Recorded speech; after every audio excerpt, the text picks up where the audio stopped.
Tapos muna tayo sa right side na to, tapos pagbalik naman po sa kabila. Ayan. Unahin natin yung right kasi bawal na pong mga liwa. Welcome to my vlog, alright? Ayan.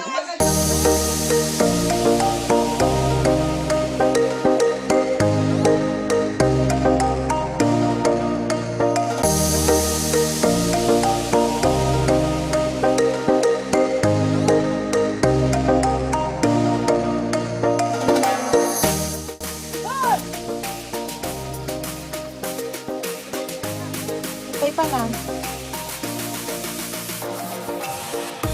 Opo.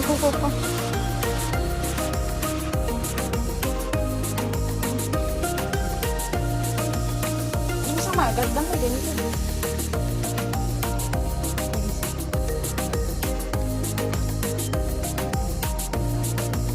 Punta.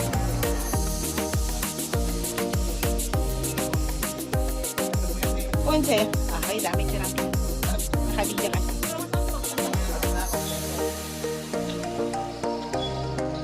Sir, handa yung tagtulo yun, sir. Bumabatan, sir.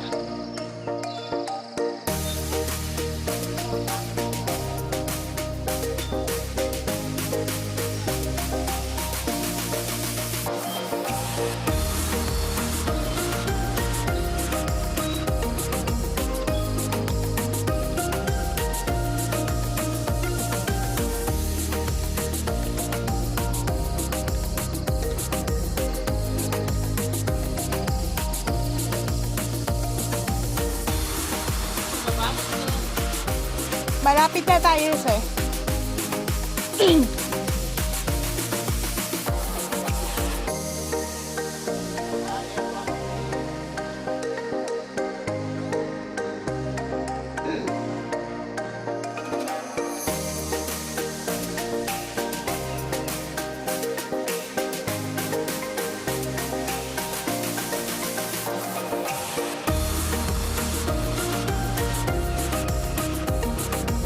Siya naman mag-model ko sa tawa talaga.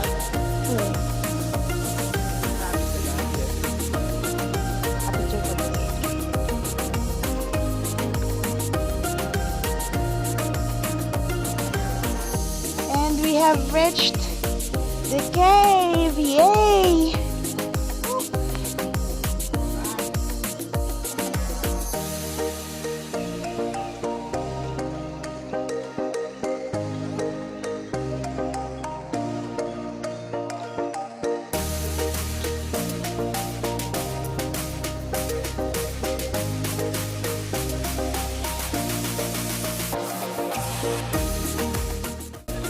Hi, sir!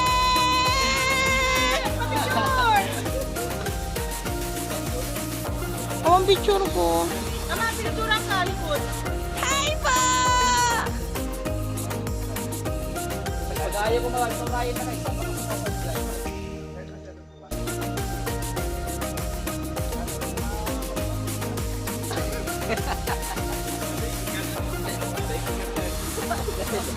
Ayun na ka. Padadura.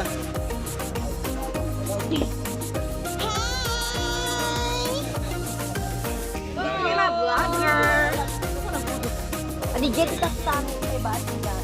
Yeah, thank you!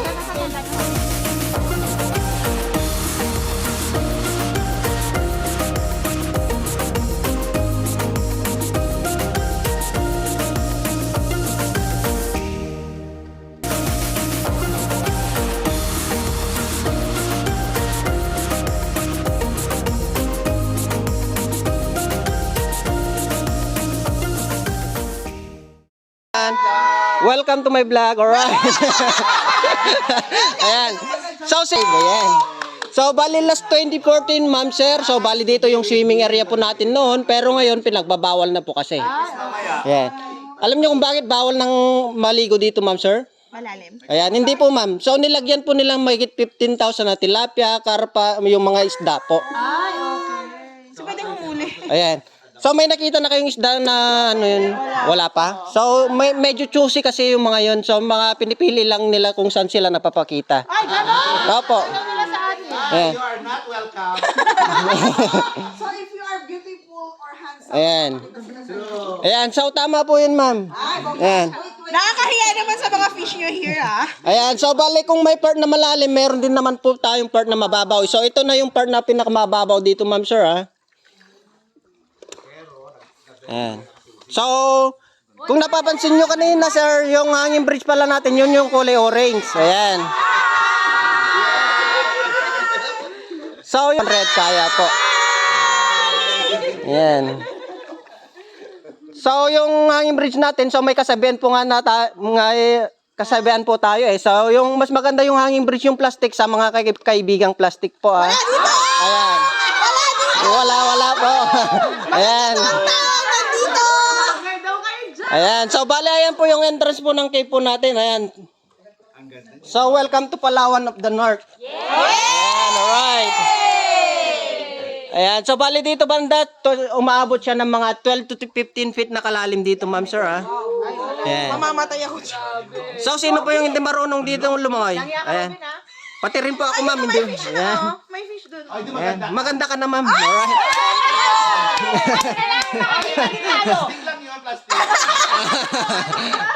Walang buhaya dito, kuya. So, pag may buhaya dito, sir, ayaw ko na magiging guide dito. Baka ako pa yung unang kainin.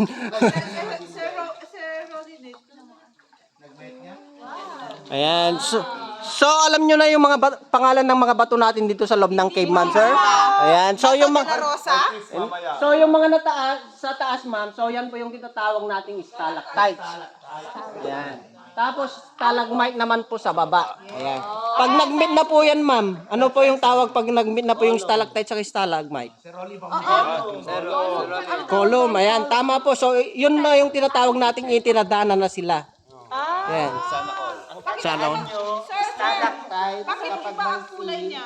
So, ganyan po talaga yung mga ano na, depende yan sa mga minerals po na mahalo dyan sa mga bato natin. Hindi, may kulay kasi na. Tapos muna tayo sa right side na to, tapos pagbalik naman po sa kabila. Ayan. Unahin natin yung right kasi bawal na pong mga liwa 2024. Ayan. Right. Ayan, tama po yun, sir. Ayan. So pagpasensyahan nyo na lang, may mga tumutulo pa sa mga bato natin, so hindi pa kami nakapaglagay ng Volcasil kahapon. Ayan, kaya may tulo pa. Ayan. So may couple pa dito sa bangka po natin, ma'am, sir? Wala.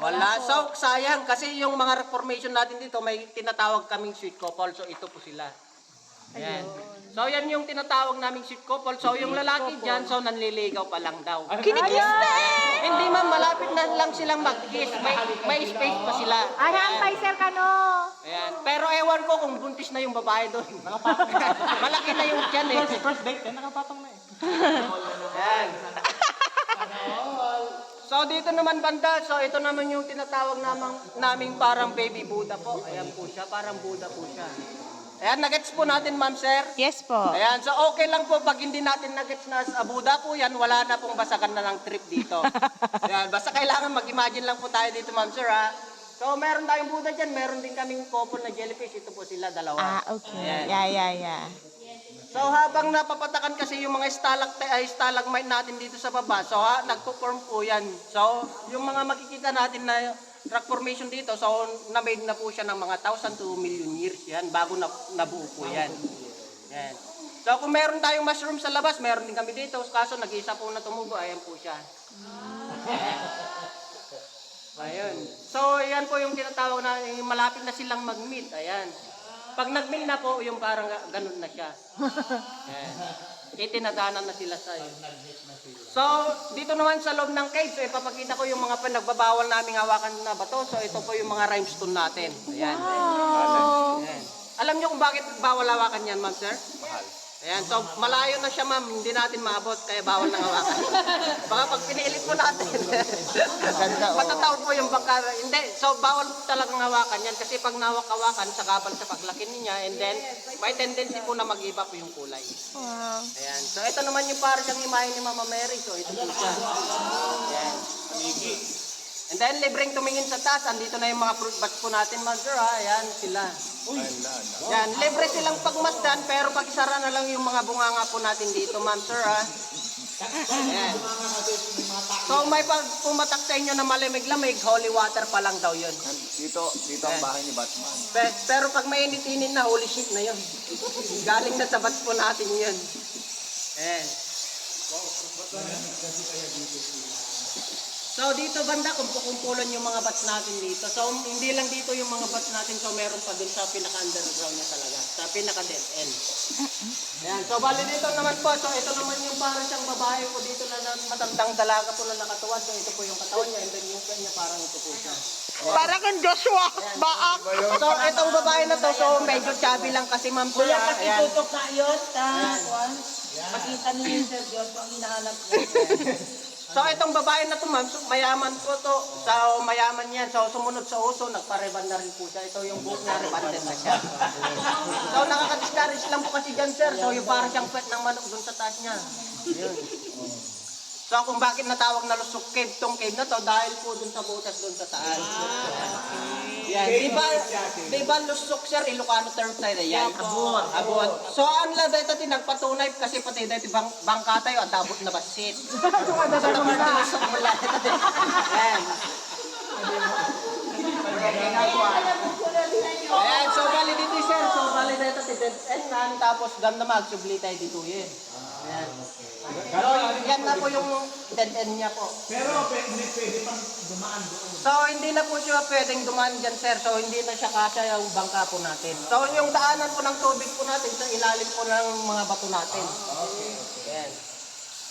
Bye, Sir Joshua. Ayan, so dito banda, so ito na yung part na pinakamalalim dito. So umaabot siya ng mga 30 to 40 feet na kalalim dito banda. Ayan, so ingatan na lang po natin yung mga gadget natin dito. So, ayan, so mas marami pa yung mga bats natin dito sir. So hindi lang po yung mga ano yan. Yan. Ayan. Kasi nung hindi pa nagawang tourist spot, yung mga bats po natin, dito lang na-park yung mga, wala pa yung mga nasa bungan. Ayan. So parang nabulabog sila, kaya lumipat sila dun sa may, hindi siya, open area natin. Ayan.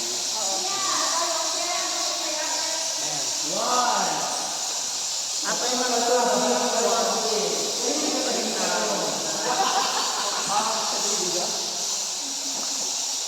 Ayan, so dito so may tanong lang ako, may gusto bang maligo? Ayaw. Ayaw ma'am. So kung mayroon sana ma'am, pwede namin iwan dito ng isang oras tapos babalikan namin. Sigurado sa isang oras na yun, sawa na siya sa paligo na yun. Ayan. Sir, pwede ba maligo din dito? Pwede yung paglamuyan ng mga bata? So dito ma'am, hindi na kasi pwede talaga maligo na dito. Kahit driver na. Opo. Kahit sa bungat po. Kasi parang yung mga isda na nilagay nila, parang mabubulabog sila. Ayan. Parang pisang kwari, ginawang pisang kwari na to. Agrikaw kayo. Ayan, so dito banda ma'am sir, so ipapaliwanag ko na kung bakit po yung daanan po dyan, kung bakit po nagsara yung daanan dyan. So pansinin natin dito na side ma'am, so may mga dry tapos yung mga basa naman po dito. So yung mga dry kasi yan, mga lalakihan na mga 1 to 2 cm every 15 years yung mga dry po natin. Tapos yung mga basa naman po, mas bibilis lang kasi lalakihan, mga 3 to 5 cm every 15 years din. Ayan. So tama po yan ma'am. So may tendency po na mag-close yung bato dito sa kabila saka dito. Mag-meet po yan pero abutin pa siya ng mga 1,000 to million years. Ayan. Sabihin na lang natin ma'am. So pagkatapos ng 100 years, balik po kayo dito. Baka magkikita pa tayo dito. Ayan. I like you. Ayan. So yung mga tubig kasi na pinapatak yan sir sa mga stalactites natin. So hindi lang po basta-basta tubig. So galing po yan sa mga roots ng kahoy yan. Sa taas. Ayan. So once na mawala yung mga kahoy dyan sa taas, so may tendency po yung mga bato natin dito madadry siya. So, pag na-overdry na po, yun po yung pagkasanin ng pagkakrack niya. Pag na-overdry na yung mga bato natin dito. So nga mayat na tama. Ayan. Basta lang. Okay lang dito. So open-minded ba tayo amin dito ma'am? Ayan. So kasi dito ma'am sir, so andito yung tinatawag naming bird of paradise. So kayo na po yung mag-imagine kung ano yung mga nai-imagine nyo. Ayan. So, ang una natin makikita dito, so ito yung tinatawag naming Filipino size na lang. Ayan. Ay, ayun. So, kung wala dyan ma'am sir, meron pa dun sa taas ha. Ayan. At saka doon, meron pa doon. Ayun! Kung wala pa dyan, may lumulutang pa na isa. Ayun. Oh. Ayan. And the vagina. Ayan, so ang pinakamalaking size namin yan, ma'am, so yung apayaw size, ayan po. Apayaw size. Apayaw size yun, sir. Duck. Ayaw size. One, sir. Ito lang yun eh. Amo yung nakapay nga ducks nga kunada, sir. Duck, curl na ko, ah. May duck. May So, bali dito nga banda, sir, so hindi na gaanong malalim dito, so mababaw na siya. Kasi pag malakas yung agos ng tubig, yung level ng tubig, so yung mga maliliit na bato dun sa pinaka-underground, naano niya papunta dito. Ayan. Ayan, so ito naman yung para siyang imahe ni Papa Jesus na parang nakatatas din yung sa kamay niya, tapos yung mga apostoles niya, dun naman sa kailayo. So, naalala niyo si Lolong? Yung pinakamalaking buhay sa Pilipinas, ma'am, sir. Ayan, so andito po yung asawa niya, si Lolang. Ayan. Pero si Lolang, ma'am, so patay na rin po. Ito po yung katawan niya, naagnas na po siya. Pero yung ulo lang po ang hindi. So parang ito yung mata niya, and then yung tungo papunta doon. Ayan, so itong buhayan na to, namatay po yan dahil po sa gutom. Ayan. Ayan, so kakaintay po na tumalon yung nanay ng palaka dito sa harapan niya para kainin sana, pero hindi naman tumalon yung palaka dito sa harapan niya. Ayan. Yan yung mga nanay ng palaka. So yung mga anak niya, ma'am, sir, so andun po sa taas. Ayun, patong-patong na sila dun. Ayan. So sa Baguio, yung may cauliflower tapos broccoli, meron din kami dito. So buy one take one. So ayun po siya. Ayun, dun sa ang taas. dami! Ayan. Sa dagat may octopus. Ayan, so sa dagat, ma'am, sir, may octopus. Meron din kami dito, one ay octopus. Ayan. Siyempre, kung may octopus, ano yung kasama, sir? Ayan, pusit. So, dry pusit na siya. Ang uli natin makikita, so yung para siyang ulo ng kabayo dun sa bukod ng cave na nakabaliktad. Yeah. Ayan, so baba tayo dito, tapos picture na tayo dito. ganda. I like it.